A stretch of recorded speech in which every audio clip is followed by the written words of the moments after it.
नमस्कार। आकाशवाणी देहरादून से प्रस्तुत हैं प्रादेशिक समाचार। पहले मुख्य समाचार। मुख्यमंत्री पुष्कर सिंह धामी ने टनकपुर से कैलाश मानसरोवर यात्रा के पहले दल को हरी झंडी दिखाकर अगले पड़ाव के लिए रवाना किया।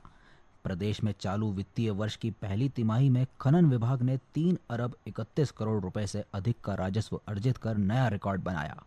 वाणिज्य और उद्योग मंत्री पीयूष गोयल ने कहा, भारत अपनी शर्तों पर व्यापार समझौते करता है, राष्ट्रहित में होने पर ही समझौता स्वीकार करेगा। और राष्ट्रीय राजमार्ग 109 पर अल्मोड़ा में कौरव पुल के पास भूस्खलन को देखते हुए 18 जुलाई तक रात में वाहनों की आवाजाही प्रतिबंधित। प्रादेशिक समाचार के साथ मैं मानव डोभाल और अब समाचार विस्तार से।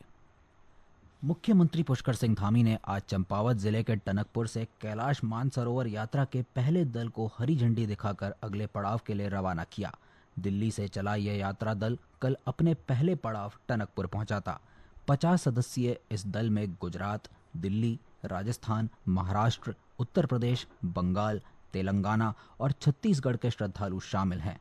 इस अवसर पर मुख्यमंत्री ने कहा कि तीर्थयात्रियों की सुरक्षा और उन्हें किसी प्रकार की परेशानी न हो, इसके लिए सभी व्यवस्थाएं की गई हैं। मानसरोवर यात्रा का मुख्य पड़ाव के केंद्र आज टनकपुर से यात्रा आज आगे निकल गई। सभी व्यवस्थाएं पूरी तरह से की गई है कि यात्रियों की सुरक्षा के लिए उनकी यात्रा अच्छी हो, यात्रा में किसी प्रकार की परेशानी न हो, क्योंकि यात्रा अत्यंत कठिन यात्रा भी है। मौसम की चुनौती भी बनी रहती है, भूस्खलन के रास्ते भी हैं, लेकिन उसके बाद पूरा कुमाऊं मंडल विकास निगम के द्वारा राज्य का निगम है, यात्रा अच्छी हुई और बड़ा उत्साहपूर्ण माहौल है। सभी यात्री बहुत उत्साह से परिपूर्ण है। मैं सबकी यात्रा की सफलता की कामना करता हूँ। भगवान महादेव सब पर कृपा करें, उनकी मनोकामना पूर्ण करें, उनकी यात्रा सहज हो, सरल हो, सुलभ हो और सुरक्षित हो। इससे पहले मुख्यमंत्री ने दल के सदस्यों से बातचीत कर प्रदेश सरकार द्वारा धार्मिक पर्यटन को बढ़ावा देने पर जानकारी भी साझा की। प्रदेश में चालू वित्तीय वर्ष की पहली तिमाही में खनन विभाग ने 3 अरब 31 करोड़ रुपए से अधिक का राजस्व अर्जित कर नया रिकॉर्ड बनाया है, जो गत वर्ष की तुलना से 22.47% अधिक है। मुख्यमंत्री पुष्कर सिंह धामी ने कहा कि राज्य की आर्थिक मजबूती के लिए राजस्व प्राप्ति के संसाधनों में वृद्धि किया जाना आवश्यक है। उन्होंने कहा कि राज्य के हित में खनिज संसाधनों का समुचित और युक्तिसंगत तरीके से उपयोग करने पर ध्यान देने के साथ ही अवैध खनन पर सख्त नियंत्रण, पारदर्शी व्यवस्था, ठोस निगरानी और नियमों के सख्त अनुपालन पर जोर दिया गया है। इसके अलावा खनन उद्योग से जुड़े रोजगार के अवसरों को भी बढ़ावा देने के लिए प्रयास किए जा रहे हैं। राज्य सरकार की ओर से खनन से राजस्व वृद्धि के लिए उप खनिज परिहार नियमावली और उत्तराखंड खनिज नियमावली में सरलीकरण करने के साथ ही नए खनिज लॉटों का चिन्हीकरण कर ई निविदा सह ई नीलामी के माध्यम से आवंटित करने की व्यवस्था की गई है। अवैध रूप से किए जाने वाले खनन, परिवहन एवं भंडारण पर प्रभावी रोकथाम के लिए खनन निदेशालय के स्तर पर गठित प्रवर्तन दलों के माध्यम से निरंतर कार्रवाई करने के साथ ही जिला स्तर पर भी अवैध खनन रोकने के लिए त्वरित व प्रभावी कार्रवाई करने की व्यवस्था की गई है। मुख्यालय स्तर पर ई रवन्ना पोर्टल की समय समय पर निगरानी करते हुए ई रवन्ना पोर्टल को उन्नत करने, पट्टा धनराशि की समय से व पूरी वसूली सुनिश्चित करने जैसे अनेक महत्वपूर्ण कदम उठाए गए हैं। राज्यपाल सेवानिवृत्त लेफ्टिनेंट जनरल गुरमीत सिंह ने देहरादून स्थित उत्तराखंड राज्य आपातकालीन परिचालन केंद्र का भ्रमण कर अधिकारियों से मानसून के दृष्टिगत तैयारियों की जानकारी ली। इस दौरान उन्होंने वर्षा की वर्तमान स्थिति, नदियों के जलस्तर, मार्गों की स्थिति और आगामी दिनों के मौसम पूर्वानुमान के साथ ही केंद्र की कार्यप्रणाली का अवलोकन किया। राज्यपाल ने सभी जिलाधिकारियों के साथ वर्चुअल बैठक कर मानसून की तैयारियों की समीक्षा की। उन्होंने कहा कि आपदा प्रबंधन में 3 मुख्य पहलुओं, डेटा आधारित निर्णय प्रणाली, विभागों के बीच समन्वय और सामुदायिक सहभागिता को केंद्र में रखकर किया जाना चाहिए। उन्होंने कहा कि जलवायु परिवर्तन के कारण वर्षा के स्वरूप में परिवर्तन और आपदाओं की तीव्रता बढ़ रही है। ऐसे में राज्य की विषम भौगोलिक परिस्थितियों पर आधारित आपदा प्रबंधन की दिशा में ठोस प्रयास करने होंगे। राज्यपाल ने उत्तराखंड के आपदा प्रबंधन विभाग की कार्यशैली की प्रशंसा करते हुए कहा कि विभाग द्वारा आपदा प्रबंधन और न्यूनीकरण के क्षेत्र में पेशेवर ढंग से कार्य किया जा रहा है। इस अवसर पर आपदा प्रबंधन सचिव विनोद कुमार सुमन ने प्रदेश स्तर पर मानसून की तैयारियों को लेकर प्रस्तुतिकरण दिया। ये समाचार आकाशवाणी के देहरादून केंद्र से प्रसारित किए जा रहे हैं। ताज़ा समाचार के लिए आप हमारे सोशल मीडिया एक्स व Facebook page Akashvani news Uttarakhand को फॉलो कर सकते हैं। साथ ही ये समाचार हमारे YouTube channel Akashvani news Uttarakhand पर भी उपलब्ध हैं। वाणिज्य और उद्योग मंत्री पीयूष गोयल ने कहा है कि भारत ने अपनी शर्तों पर व्यापार समझौतों पर चर्चा की है और किसी समय सीमा के आधार पर कोई व्यापार समझौता नहीं किया। नई दिल्ली में संवाददाताओं से बातचीत में श्री गोयल ने कहा कि मुक्त व्यापार समझौता केवल तभी होता है जब वह दोनों पक्षों के लिए लाभप्रद हो। उन्होंने कहा कि कोई देश व्यापार समझौता तभी स्वीकार करता है जब वह पूरी तरह से परिपक्व और राष्ट्रीय हित में हो। भारत अपने शर्तों पर चर्चा करता है। अलग अलग देशों के साथ चर्चा चल रही है।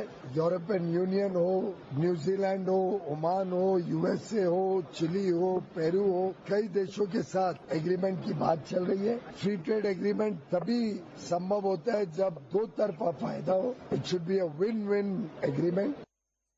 राष्ट्रीय राजमार्ग 109 पर अल्मोड़ा में क्वारा पुल के पास लगातार हो रहे भूस्खलन को देखते हुए 18 जुलाई तक रात 11 बजे से सुबह 5 बजे तक वाहनों की आवाजाही पूरी तरह बंद रहेगी। इस दौरान सिर्फ एम्बुलेंस, क्रेन और आवश्यक सेवाओं वाले वाहन ही चल सकते हैं। गौरतलब है कि राष्ट्रीय राजमार्ग में क्वारब के पास 200 मीटर हिस्से में लगातार भूस्खलन हो रहा है।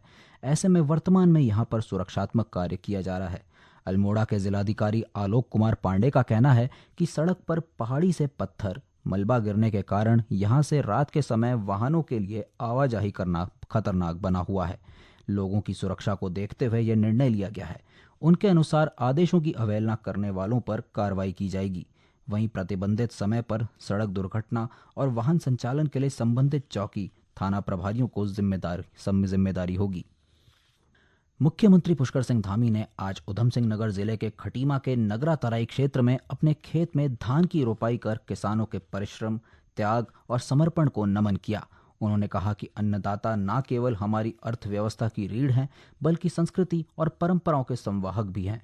इस मौके पर मुख्यमंत्री ने उत्तराखंड की समृद्ध सांस्कृतिक विरासत हुड़किया बॉल के माध्यम से भूमि के देवता भूमिया, जल के देवता इंद्र और छाया के देवता मेघ की वंदना भी की। मुख्यमंत्री के इस सांस्कृतिक जुड़ाव और किसानों के साथ आत्मीय सहभाग ने क्षेत्रीय जनता को प्रेरित किया। श्री धामी की यह पहल उत्तराखंड की ग्रामीण संस्कृति, कृषकों की अहमियत और पारंपरिक लोक कलाओं के संरक्षण की दिशा में एक प्रेरणादायक कदम है। कॉर्बेट टाइगर रिजर्व की जैव विविधता हॉग डियर शिकारी पक्षियों के लिए मुफीद है। पार्क में इनका बेहतर संरक्षण हो रहा है। ये बात रिजर्व के निदेशक डॉक्टर साकेत बडोला ने एक बैठक के दौरान कही। उनके अनुसार नवंबर 2023 से अप्रैल 2025 तक 5 गिद्धों को सैटेलाइट टैग लगाकर छोड़ा गया था। यह कॉर्बेट पार्क से होकर राजाजी राष्ट्रीय पार्क तक का सफर कर वापस अल्मोड़ा वन क्षेत्र में पहुंचे। इस दौरान 90 दिन के भीतर गिद्धों ने लगभग 3000 किलोमीटर का सफर तय किया।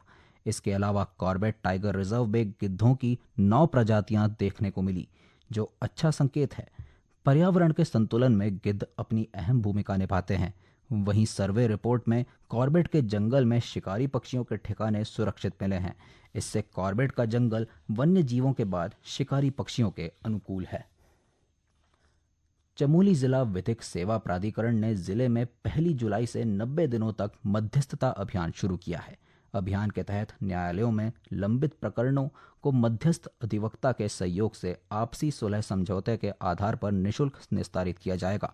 प्राधिकरण के सचिव पुनीत कुमार ने बताया कि संबंधित व्यक्ति प्रकरण को मध्यस्थता के माध्यम से निःशुल्क निपटाने के लिए संबंधित न्यायालय में प्रार्थना पत्र देकर सूचित कर सकते हैं। अंत में मुख्य समाचार एक बार फिर। मुख्यमंत्री पुष्कर सिंह धामी ने टनकपुर से कैलाश मानसरोवर यात्रा के पहले दल को हरी झंडी दिखाकर अगले पड़ाव के लिए रवाना किया।